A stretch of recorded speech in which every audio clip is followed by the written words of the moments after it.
We're going to get to our key takeaways, and I'm going to actually look at some moments where the offensive line did a good job and Brett Rippon did a good job. So let's get into it right now. Our key takeaways from the Broncos Buccaneers. And this is one of the big plays of the game. Now, what's really frustrating about what happened here to start the second half is the Broncos defense did their job. They held Tom Brady in that offense to 20 yards. They had to punt the ball. In fact, the Tampa Bay offensively only scored 3 points in the second half.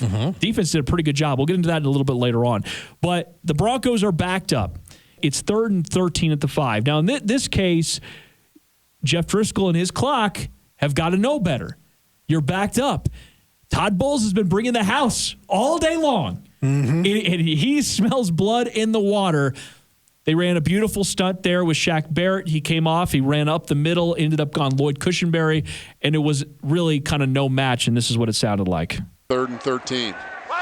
See if Tampa brings pressure. They do. 6-man pressure. Driscoll in the end zone. Steps away, and now he's going to be hit and sacked, and that'll be 2 points for the Buccaneers. And Dave did this multiple times, and I'm glad he pointed that out, counting the house. It seemed like Jeff Driscoll multiple times was holding the ball, looking to count the house, if you will, trying to buy time, let the routes develop.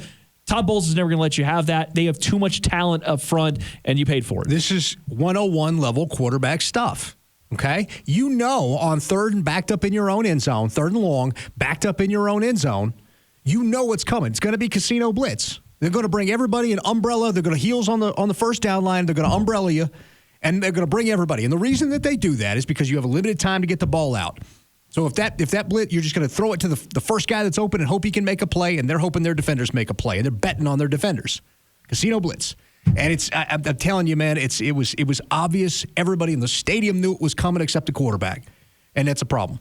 It's a big problem. All right, you're next. Okay, we're going to go back to the play after your Tim Patrick highlight. We're going to go back to the first half, and we'll let them make the call, and then we'll break this thing down. 4-man rush. Driscoll looks, throws a ball, catch is made. Patrick spins around and walks into the end zone. Touchdown, Denver.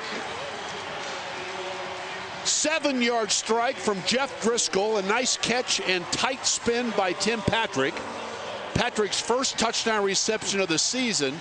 And man, oh man, did they need that. Yeah, they did need it. But more importantly, as we've talked about it, I wanted to get this back to back with your highlight earlier. We just got a little out of order here, I guess.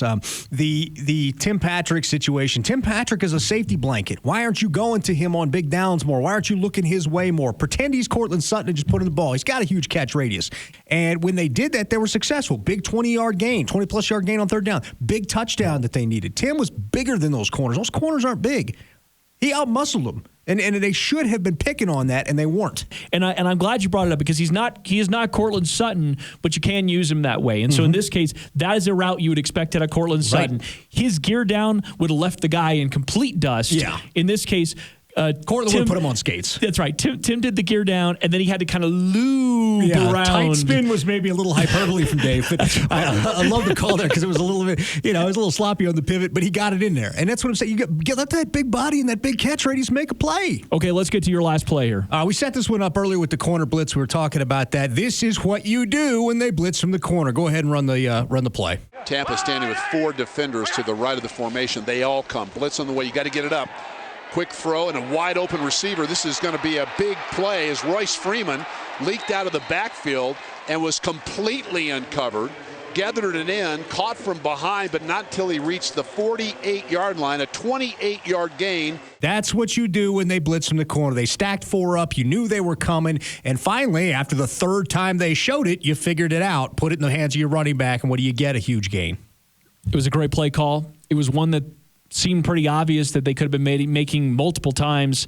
And it was great touch. He didn't always have the best touch during that game, but that was a moment where he showed nice touch, kind of just lofted it up there. Royce ran underneath it for 28 yards. It was a great play and a good design. Yeah, well, it was the right call in the teeth of what they were showing.